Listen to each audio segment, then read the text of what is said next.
Hello all and welcome back to dustirides. இதுதாங்க நாங்கள் தங்கியிருந்த ரெசார்ட். பேர் வந்து ஜங்கிள் தாபா. லோனவ்லாலேருந்து ஒரு 14 கிலோமீட்டர் தள்ளி இருக்குது. நாங்கள் இந்த இடத்துக்கு சூஸ் பண்ணுறதுக்கு நிறைய காரணம் இருக்குது. ஒன்று, இங்கே அவ்வளோ க்ரௌடடாக இருக்காது. லோனவ்லாலலாம் பயங்கர க்ரௌடாக இருக்கும். அப்புறம் ரிவர் சைடு இருக்குது. இன்னொரு முக்கியமான ரீசன், இங்கே வந்து ப்ரைஸ் ரொம்பவுமே கம்மி, ரொம்ப பட்ஜெட் ஃப்ரெண்ட்லி. ஒருத்தருக்கு ஒரு 400லேருந்து 500 ரூபாய்க்குள்ளே தான் ஒரு நாள் ஸ்டே பண்ணுறதுக்கு செலவே ஆகும். அதாவது 1500க்கு உங்களுக்கு ரூம் கிடைக்கும். ஏர்பிஎன்பியில் இருக்கும். உங்களுக்கு வந்து 3லேருந்து 4 பேர் வரைக்கும் இங்கே தாராளமாக தங்கிக்கலாம். நல்லா ஒரு காமாக ஒரு ரிவர் சைடில் தங்கிறதுக்கு ஒரு பெஸ்ட்டான பிளேஸ். ஓகே, இன்றைக்கி இந்த வீடியோக்குள்ளே போவோமா? லெட்ஸ் ரீஸ்டார்ட் த டே. இன்றைக்கி நம்ம மகாராஷ்டிராவில் ஒரு ஃபேமஸான ஃபோர்ட்டை போய் பார்க்க போகிறோம். அது பேர் லோகஹட் ஃபோர்ட்டுன்ற இடம். நாங்கள் தங்கியிருந்த இடத்துல இருந்து 22 கிலோமீட்டர் வரும். பட் டைம்னு எடுத்துட்டிங்கன்னா உங்களுக்கு 1 மணி நேரத்துக்கிட்ட ஆகும். ஒன்று, நிறைய மிஸ்ட் இருக்கிறனால நீங்கள் ரொம்ப பொறுமையாக தான் போக வேண்டியிருக்கும். அப்புறம் சில இடத்துல ரோட் சுமாராக இருக்கும். இதுவே நீங்கள் லோனவ்லாவில் ஸ்டே பண்ணியிருந்தீங்கன்னா குயிக்காகவே போயிடலாம். ஒரு 10 கிலோமீட்டர் கிட்ட தான் இருக்கும். நேற்று நாங்கள் ஹோட்டல் ரீச் ஆனப்போ ஒரு நைட் ஒரு 8 மணிக்கிட்ட இருக்கும்.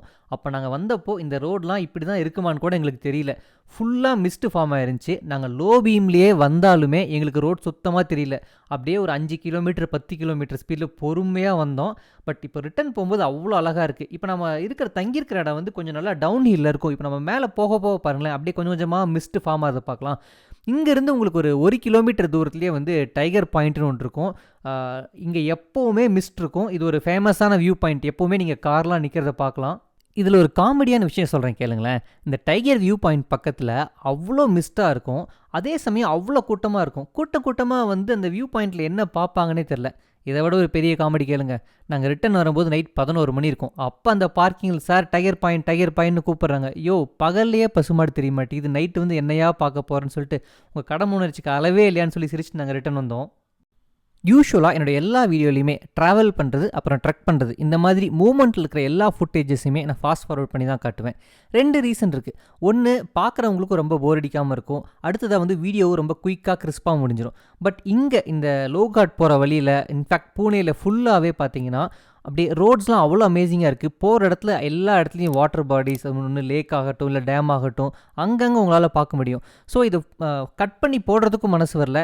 சரி, என்ன பண்ணலான்னு யோசிச்சப்போ தான் நாம் இன்றைக்கி போகிற லோக்ஹாட் ஃபோர்ட் இருக்கு இல்லையா, இது வந்து சத்ரபதி சிவாஜி வந்து ரூல் பண்ண ஒரு ஃபோர்ட். இன்ஃபேக்ட் இதை வந்து ஒரு ட்ரீட்டியில் வந்து முகல்ஸ்க்கு கொடுத்துட்டு திரும்ப வந்து அவர் மீட்டெடுத்த ஒரு ஃபோர்ட்டில் இதுவும் ஒன்று. ஸோ அதை பற்றி படிக்கும்போது நம்ம ஏன் வந்து சிவாஜியை பற்றி ஒரு சின்ன ஸ்டோரி சொல்லி இந்த வீடியோவை ப்ளே பண்ணக்கூடாதுன்னு யோசித்தேன். ஸோ இந்த போகிற வழியில் இருக்கிற பியூட்டிஃபுல் ஃபுட்டேஜஸ் எல்லாத்தையுமே ப்ளே பண்ண மாதிரியும் ஆச்சு, கதை சொன்ன மாதிரியும் ஆச்சு. இந்த கதையோட இன்ஸ்பிரேஷன் என்னென்னா, நாங்கள் ஒரு 2 ஃபோர்ட் போனோம் நாங்கள் இந்த தங்கியிருந்த 1 வீக்கில். அந்த 2 ஃபோர்ட்லேயுமே வந்து நிறைய பேர், அந்த அது முக்கியமாக இந்த யங்ஸ்டர்ஸ்லாம் என்ன சொல்கிறாங்கன்னா, சிவாஜியோட ஸ்லோகனை சத்தமாக சொல்லிக்கிட்டே இந்த ஃபோர்ட் மேலே ஏறதை பார்க்க முடிஞ்சுது. இன்ஃபேக்ட் அவங்களாம் காலேஜ் போகிறவங்க. இதே நம்ம ஊரில் நம்ம காலேஜ் போகிறப்பெல்லாம் நம்ம என்ன சொல்லியிருப்போம், ஹுர்ரே, இந்த மாதிரி ஜலபுல இந்த மாதிரி நம்ம வந்து ஜாலியாக சத்தம் போட்டு தான் போவோமே தவிர, இந்த மாதிரி வந்து ஒரு மன்னரை பற்றி பயங்கரமாக ப்ரைஸ் பண்ணுற மாதிரி ஸ்லோகன்ஸ்லாம் சொல்லிட்டு போக மாட்டோம். அதுவும் வந்து காலேஜ் ஸ்டூடெண்ட்ஸ். ஏன் இந்த மாதிரின்னு விசாரித்தப்போ அவங்க சொன்ன சில ஸ்டோரிஸ், அப்புறம் நான் விக்கிபீடியாலாம் வந்து சத்ரபதி சிவாஜியை பற்றி படிக்கும்போது அவ்வளோ பிரமிப்பாக இருந்துச்சு. இங்கே நம்ம போர்ட்ரே பண்ணுறது எப்படின்னா, அவர் வந்து ஒரு ஹிந்து ரூலர் அந்த மாதிரி தான் சொல்லுவாங்க. பட் அவர் வந்து எல்லா ரிலீஜனையுமே அக்செப்ட் பண்ணிக்கிட்டார். அவ்வளோ ஒரு சூப்பரான ரூலர் அவர். சிவாஜியோட கண்ட்ரோலில் கிட்டத்தட்ட 350க்கு மேலே ஃபோர்ட் இருந்திருக்கு. அதில் ஒரு 100க்கு மேலே இவர் கட்டியிருக்காரு. ஒரு 200க்கு மேலே அவர் கேப்சர் பண்ணியிருக்காரு. இவ்வளோ பெரிய கிங்காக இருந்தாலுமே அவர் வந்து மன்னர் குடும்பத்திலேருந்து வந்தவரில், அவங்க அப்பா வந்து படை தளபதியாக இருந்திருக்காரு. ஸோ அதனால் சின்ன வயசில் ஃபுல்லாக இவர் மோஸ்ட் ஆஃப் த டைம் அவங்க அம்மாவோடவே டைம் ஸ்பெண்ட் பண்ணியிருக்காரு. நிறைய இடத்துக்கு ட்ராவல் பண்ணியிருக்காரு. இவங்க அம்மா வந்து பயங்கர கடவுள் பக்தி ஜாஸ்தி, ஹிந்துத்துவா கொள்கைகளில் அதிக ஈடுபாடு. அது எல்லாத்தையுமே இவங்க வந்து சிவாஜிக்கு சொல்லி தான் வளர்த்துருக்காங்க சின்ன வயசுலேருந்தே. அதனாலவோ என்னவோ சிவாஜி வந்து பெண்கள் மேலே பயங்கர மரியாதையாக இருந்திருக்காரு. அவர் கல்யாணம் பண்ணாமல் ஒரு பெண்களை கூட அவரோட கோட்டைகளுக்கு கூட்டிகிட்டு வந்ததில்லை. அது மட்டும் இல்லாமல் கட்டாயப்படுத்தி யாரையும் கல்யாணம் பண்ணதில்லை. இப்போ அவங்களாம் போய் வேறு ஏதாவது ஒரு எனிமியோட டெரிட்டரியில் கோட்டையை கேப்சர் பண்ணுறாங்கன்னா, இவரோட சோல்ஜர்ஸ்க்கெல்லாமே ஸ்ட்ரிக்ட் ஆர்டர்ஸ் என்னென்னா, அவங்க வந்து எந்த பெண்களையுமே தொந்தரவு பண்ணக்கூடாது, பண்ணுனா அவங்களுக்கு வந்து மரண தண்டனை வரைக்கும் விதிக்கப்படும்ட்டு இவர் அதில் வந்து ரொம்ப ஸ்ட்ரிக்டாக இருந்திருக்காரு. சிவாஜி சின்ன வயசில் அவர்கிட்ட ஒரு ஃபோர்ட் தான் இருந்திருக்கு. அதுக்கப்புறமா இவர் வந்து ரொம்ப அக்ரெசிவ், அப்புறம் வந்து ரொம்ப டேலண்டடும் கூட. ஸோ நிறைய ஃபோர்ட்ஸை கொஞ்சம் கொஞ்சமாக கேப்சர் பண்ண ஆரம்பித்தார். அவரோட வளர்ச்சி ரொம்ப அபரீதமாக இருந்திருக்கு. ஒரு பாயிண்ட் என்ன பண்ணுறாரு, 6 முகல் ஜெனரலை எதிர்த்து பூனேயில் ஒரு கோட்டையை பிடிக்கிறாரு. அதுக்கப்புறமா சூரத்தில் வந்து ஒரு கோட்டையை பிடிக்கிறாரு. சூரத் எப்படின்னா, அங்கே ஃபுல்லாக மெர்ச்சன்ட்ஸ் வர இடம். அதாவது வந்து இந்தியாவுக்கு இந்த சைனா, துருக்கி, இங்கிலாந்து, நெதர்லாந்து இந்த மாதிரி எல்லா பக்கமும் வர இடம். கிட்டத்தட்ட ரொம்ப ஒரு வெல்த்தியான பிளேஸ்னு சொல்லலாம். அதையும் போய் இவர் கேப்சர் பண்ணுறாரு. அவர் சூரத்தையுமே பிடிச்சதுக்கப்புறம் அவுரங்கசீப் முடிவு பண்ணுறாரு இதுக்கு மேலே வளரக்கூடாதுன்ட்டு. ஸோ அவரை சப்டியூ பண்ண போய் அடக்கி வைக்கிறதுக்காக வந்து ராஜா ஜெய்சிங் அனுப்புகிறாரு. பேசிகிட்டே ஃபோர்ட் வரைக்கும் வந்தாச்சு. கதையை கொஞ்சம் நேரம் அப்படியே பார்க் பண்ணி வைப்போம். அந்த கேப்பில் நான் பைக்கையும் பார்க் பண்ணி வச்சுட்டேன். இந்த ஃபோர்ட்டில் 5:30 வரைக்கும் தான் அலோவ் பண்ணுவாங்க. விச் மீன்ஸ் நீங்கள் 4:30க்கெலாம் உள்ளே என்ட்ராக ஆரம்பிச்சிடணும். ஏன்னா உங்களுக்கு மேலே போகிறதுக்கே கிட்டத்தட்ட ஒரு 45 minutes to 1 hour ஆகும். ஃபுல்லாகவே ஸ்டெப்ஸாக இருந்தாலும் கொஞ்சம் டஃப்பாக தான் இருக்கும். ஏன்னா கொஞ்சம் ஃபோர்ட் ரொம்பவுமே பெருசு. அதே போல் இந்த ஃபோர்ட்டுக்கு வந்து இவங்க என்ட்ரி சார்ஜஸ்லாம் எதுவுமே வாங்குறதில்ல. நான் ஏலகிரி போயிருந்தப்போ ஒரு சின்ன ட்ரெக்கிங் அதுக்கே வந்து அவங்க 350 சார்ஜ் பண்ணாங்க. பட் இந்த மாதிரி ஒரு ஃபோர்ட்டுக்கெலாம் அவங்க என்ட்ரி சார்ஜ் பண்ணாததே ஒரு பெரிய ஆச்சரியமாக இருந்துச்சு. வந்தோம், செம்ம குளிர். இங்கேயே வந்து மக்காச்சோளம் வந்து வேக வச்சு கொடுத்துட்டு இருந்தாங்க. ஆளுக்கு ஒரு கப் வாங்கிட்டு எங்களோட ட்ரெக்கிங்கை ஸ்டார்ட் பண்ணோம். ஃபோர்ட் இனிஷியலாக வந்து ஸ்டெப்ஸ் ஏறும்போது ரொம்ப சாதாரணமாக தெரிஞ்சாலும் நீங்கள் பக்கத்தில் போக போக ரொம்ப பிரமிப்பாக இருக்கும். அதாவது அந்த ஸ்டெப்ஸ்லாம் நிறைய இடத்துல ஸ்டீப்பாக இருக்கும். அதே சமயம் ரொம்ப அழகாகவும் இருக்கும். நிறைய இடத்துல அந்த வாட்டர் ஃபால்ஸ் மாதிரி தண்ணியெல்லாம் வந்து ஸ்டெப்ஸில் சொட்டிக்கிட்டு இருக்கும். பார்க்கவே அவ்வளோ அமேசிங்காக இருக்கும். இந்த மாதிரி ஒரு ஃபோர்ட்டில் படையெடுத்து ஜெயிக்கிறலாம் சாத்தியமே கிடையாது. அவ்வளோ ஒரு டஃப்பான ஸ்ட்ரக்சர்னே சொல்லலாம். சரி, நான் போக போக அது எப்படி இருக்குன்னு பாருங்கள். மீன்வேல் நான் அப்படி விட்டதை அப்படியே கண்டினியூ பண்ணுறேன். ஸோ ராஜா ஜெய்சிங் வந்து போர் தொடுக்கிறாரு புரந்தர் ஃபோர்ட் மேலே. அந்த ஃபோர்ட்டில் தான் வந்து சிவாஜி மகாராஜா இருக்கார். அப்போ அவர்கிட்ட பெரிய ஆர்மி, அந்த முகல் வாரியர் இல்லையா, ஏகப்பட்ட ஆர்மி இருக்குது. முராபாஜிங்கிறவர் வந்து சிவாஜியோட படை தளபதி. அவர்கிட்ட வெறும் 700 ஃபைட்டர் தான் இருக்காங்க. அந்த 700 பேர் வச்சுட்டு கிட்டத்தட்ட ஒரு 2000 பேரை வந்து கொண்டுறாரு. இருந்தாலும் ஒரு பாயிண்டில் வந்து சிவாஜிக்கு தெரிஞ்சிருது நம்மளால் ரொம்ப நாள் தாக்கு பிடிக்க முடியாதுன்ட்டு. ஒரு பாயிண்டில் என்ன ஆகுதுன்னா, ராஜா ஜெய்சிங்கோட தளபதியும் சிவாஜியோட தளபதி முராபாஜியும் நேருக்கு நேராக போரிட வேண்டிய சந்தர்ப்பம் வருது. இவரோட முராபாஜியோட வீரத்தை பார்த்து ஜெய்சிங்கோட தளபதி என்ன சொல்கிறாருன்னா, நீ எங்களோட சேர்ந்துக்கோ, உனக்கு பெரிய பெரிய பதவியெல்லாம் தரேன்னு சொல்கிறாரு. ஆனால் அவர் அதுக்கெல்லாம் ஆசைப்படாமல் என்ன பண்ணுறாரு, அவரை கொல்ல நேராக பாயிறாரு. அப்போ என்ன பண்ணுறாருன்னா, ஜெய்சிங்கோட தளபதி ஆட்கள் அவர் மேலே அம்பு விட்டு கொண்டுடுறாங்க.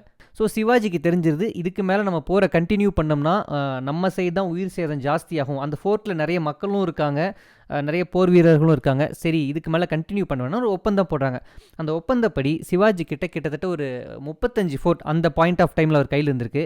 அதில் ஒரு 23 ஃபோர்ட்டை கொடுத்துட்டு 12 மட்டும் அவர் வச்சுக்கலாம்.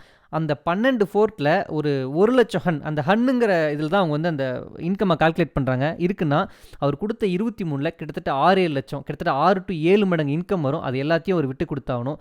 அவர் பையன் அப்புறம் ஒரு 5000 குதிரைப்படைகளை முகலுக்கு வந்து பாதுகாப்புக்கு அவர் கொடுத்தாரு. அது மட்டும் இல்லாமல் முகலுக்கு எப்பெல்லாம் வந்து போர் உதவி தேவைப்படுதோ அப்போல்லாம் இவர் கொடுத்தாகணும். இது எல்லாமே அந்த ஒப்பந்தம். அதுக்கப்புறமா வந்து ஒரு பாயிண்டில் என்ன பண்ணுறாங்கன்னா, இவர் வந்து அவுரங்கசீப்பை பார்க்குறதுக்கு டெல்லி போகிறாரு. டெல்லி போகும்போது என்ன பண்ணுறாங்கன்னா, இவரை வந்து 3rd ரோவில் உட்கார வைக்கிறாங்க. இவர் வந்து அந்த இடத்துலையே வந்து இதை எதிர்க்கிறாரு. இது அவுரங்கசீப்புக்கு ஒரு பெரிய அவமரியாதையாக போயிடுது. ஏன்னா அவரோட கோட்டையில், அவரோட சபையில், அவருக்கு கீழே இருக்கிற சிவாஜி மகாராஜா, ஏன்னா அந்த ட்ரீட்டி ஆஃப் புரந்தர் படி, அந்த ஒப்பந்தப்படி அவுரங்கசீப்புக்கு எப்பெல்லாம் வந்து உதவி தேவைப்படுதோ இவரோட படையை கூட்டிகிட்டு போகணும். அப்படி இருக்கிற ஒரு மன்னன், அதுவும் 3வது இருக்கையில் இருக்கிற ஒரு மன்னன் வந்து இவரை எதிர்த்தது ஒரு பெரிய அவமரியாதையாக போயிடுது. அதனால சிவாஜி மகாராஜாவையும் அவரோட பையனையும் அவர் வீட்டிலேயே சிறைப்பிடிக்கிறாரு. ஸோ இவர் ஹவுஸ் அரெஸ்ட்லேருந்து இவர் என்ன பண்ணுறாரு, அங்கே இருக்கிறவங்களாம், சிவாஜி வந்து போரில் மட்டும் இல்லை, அவர் கொஞ்சம் ஸ்மார்ட்டும் கூட. ஸோ அங்கே இருக்கிறவங்களாம் கொஞ்சம் பிடிச்சி என்ன பண்ணுறாருன்னா, இவரும் இவர் பையனும் வந்து ஒரு ஸ்வீட் பாக்ஸ் இருக்கும் இல்லையா, ஸோ அது வெளியில் கொண்டு போகும்போது அந்த ஸ்வீட் பாக்ஸ்குள்ளே ஒளிஞ்சு வெளியில் வந்துடுறாங்க. வெளியில் வந்துட்டு இவர் நிறைய போர் தொடுக்கிறாரு. பட் இருந்தாலும் ஃபஸ்ட்டு மாதிரி அவரால் வின் பண்ண முடியல. ஸோ இந்த டைமில் என்ன பண்ணுறாருன்னா, ஒரு போர் முடிஞ்சிட்டு இவங்க வந்து நாடோடி மாதிரி வந்து ஊருக்குள்ளே வந்திருக்காங்க. அப்போ ஒரு அம்மாட்ட போய் கேட்டிருக்காங்க, ஒரு பாட்டி, வயசான பாட்டிகிட்ட போயிட்டு, எங்களுக்கு ரொம்ப பசிக்குது, போர் முடிச்சுட்டு வந்திருக்கோம், எங்களுக்கு வந்து சாப்பாடு கொடுங்கன்ட்டு. ஆனால் இவர் கடைசி வரைக்கும் நான் தான் வந்து சிவாஜி மகாராஜாங்கிற விஷயத்த சொல்லவே கிடையாது. அப்போ வந்து அந்த பாட்டி என்ன சொல்கிறாங்க, நான் ஒரே ஒருத்தன் தனியாக இருக்கேன், நீங்கள் இவ்வளோ பேர் வந்திருக்கீங்க, எப்படி நான் வந்து உங்களை வீட்டுக்குள்ளே விடுறதுன்னா, பயப்படாதீங்கம்மா, நாங்களாம் வந்து இந்த நாட்டு மக்கள் தான், போர் வீரர்கள் தான், எங்களுக்கு சாப்பாடு தான் போடுங்க, ரொம்ப பசிக்குதுன்ட்டு. அப்போ அந்த அம்மா சொல்லியிருக்காங்க, ஓகே நான் ஏதாவது செஞ்சு வைக்கிறேன், நீங்கள் போய் முதல்ல குளிச்சுட்டு வந்துடுங்க, ரொம்ப எல்லாம் சண்டை போட்டு களைப்பாக இருப்பீங்கன்ட்டு சொல்கிறாங்க. ஸோ எல்லாம் இவங்க போய் குளிச்சுட்டு ஃப்ரெஷ் ஆகிட்டு வராங்க. அந்த அம்மா வந்து நல்லா சூடாக கிச்சடி வச்சு கொடுக்குறாங்க. ரொம்ப தூரம் நடந்து வந்த களைப்பில் நம்ம சிவாஜி மகாராஜாவுக்கு ரொம்பவுமே பசி. அப்போ என்ன பண்ணுறாருன்னா, அந்த தட்டில் நடுத்தட்டில் போய் கை வச்சிடறாரு. அதுவும் அந்த வயசான அம்மா இவங்களுக்காக அப்போ தான் சூடாக செஞ்சுருக்காங்க. ஸோ நல்லா கையை சுட்டுட்டாரு. ஏன்னா மன்னர்கள்லாம் எப்படின்னா வந்து அவங்க எப்போவுமே பெரிய தட்டில் ஒரு 10-15 டிஷ்ஷோட அவங்க வந்து நடுவில் கை வச்சு சாப்பிட்டு தான் பழக்கம். ஸோ அந்த மாதிரி அவர் சாப்பிடும்போது நடுவில் சுட்டுட்டாரு. அப்போ அந்த அம்மா சொல்கிறாங்க, என்னப்பா நீ இப்படி சாப்பிட்ற, எப்போவுமே வந்து ஓரத்துலேருந்து சாப்பிடுப்பா, அப்போ தான் வந்து சுடாது, நீ நடுவில் போகும்போது ஆல்ரெடி அது ஆறி இருக்கும் அப்படின்ற மாதிரி சொல்கிறாங்க. அப்போ தான் நம்ம சிவாஜி மகாராஜாவுக்கு ஒரு விஸ்டமே கிடச்சிருக்கு. ஓகே, நம்ம பண்ணுற பெரிய தப்பே இப்படி போய் சென்டர் பெரிய பெரிய கேபிட்டலை டைரெக்டாக அட்டாக் பண்ணுறதா, அதனால தான் நம்ம தோத்துட்ருக்கோம். ஸோ அதுக்கப்புறம் அவரோட ஸ்ட்ராட்டஜியை மாற்றுறாரு. சின்ன சின்ன கோட்டைகளாக போய் பிடிக்கிறாரு, பிடிச்சிட்டு போய் பெரிய கேபிட்டலை ஈஸியாக பிடிக்கிறாரு. ஸோ வந்து அவர்கிட்ட இருந்த 12 கோட்டை, அதுக்கப்புறம் அவர் விட்ட 23 கோட்டையையும் அடுத்த ஒரு 5 வருஷத்தில் எல்லாத்தையுமே மீட்டெடுக்கிறாரு. ஸோ அந்த அம்மாவுக்கு வந்து இதை முடிச்சுட்டு சாப்பிட்டு முடிச்சுட்டு காலில் விழுந்து வந்து ஒரு நன்றி சொல்கிறாரு. அம்மா, நான் வேறு யாருமே இல்லை, நான் தான் சிவாஜி மகாராஜா, நீங்கள் எனக்கு ஒரு பெரிய வந்து ஒரு என் கண்ணை திறந்திருக்கீங்க, ஒரு பெரிய விஸ்டமை கொடுத்துருக்கீங்கன்னு சொல்லிட்டு அதுக்கப்புறம் அவர் வந்து ஒரு அன்ஸ்டாப்பபிள் ஃபோர்ஸாக மாறுறாரு. கிட்டத்தட்ட 120 கோட்டை கட்டியிருக்காரு. அவர் இறக்கும்போது சரியாக அவர்கிட்ட 370 கோட்டை இருந்திருக்கு. கிட்டத்தட்ட 200 கோட்டைகளுக்கு மேலே அவர் போர் தொடுத்தே வின் பண்ணியிருக்காரு. அவ்வளோ பெரிய மகாராஜாவாக மாறுறாரு. கதை நல்லா இருந்துச்சுல்ல? இந்த கதை கேட்டுகிட்டே நம்ம மேலே கோட்டை வரைக்கும் வந்துட்டோம். நீங்கள் எதர் படிக்கிறீங்களோ இல்லை ஜாபில் இருக்கீங்க இல்லை ஏதாவது பிஸ்னஸ் பண்ணுறீங்களோ, இந்த ஸ்டோரி ஒரு இன்ஸ்பிரேஷனாக இருக்கும்னு நான் நினைக்கிறேன். அதே போல் இந்த கோட்டையை பற்றி சொல்லியே ஆகணும். அவ்வளோ பிரம்மாண்டமாக இருக்குது, பார்க்குறப்ப வியூலாம் செம்மையாக இருக்குது. இந்த மாதிரி ஒரு ஃபோர்ட்டில் எதிரி போய் தாக்கி பிடிக்கலாம் சாதாரண விஷயமே இல்லை. அந்த ட்ரீட்டி ஆஃப் புரந்தரில் நம்ம சிவாஜி வந்து இந்த கோட்டையை எழுதி கொடுத்துட்றாரு. ஆனால் திரும்ப 5 வருஷத்தில் இந்த கோட்டையை பிடிச்சிருக்காருன்னா அது வந்து எவ்வளோ ஒரு சாமர்த்தியம்னு யோசிச்சு பாருங்கள். அதே போல் சிவாஜி வந்து நிறைய வார்ஸை வந்து டிப்ளமேட்டிக்காக தான் ஹேண்டில் பண்ணியிருக்காங்க. எதர் பிரைப் பண்ணியோ இல்லை வந்து அங்கே இருக்கிற மினிஸ்டர்ஸை வளைச்சி போட்டோ தான் ஹேண்டில் பண்ணியிருக்காரு. அவர் எல்லா வாரையுமே போரிட்டு வின் பண்ணுறதில்ல. அவர் வந்து ரொம்ப ஸ்மார்ட்டான பர்சனும் கூட. மேலேருந்து வியூலாம் செம்ம அமேசிங்காக இருந்துச்சு. அதுவும் இந்த மிஸ்டோட இந்த கோட்டையை பார்க்குறதுக்கே நீங்கள் பாருங்களேன், கீழே பார்க்கும்போது எவ்வளோ பிரம்மாண்டமாக இருக்குன்ட்டு.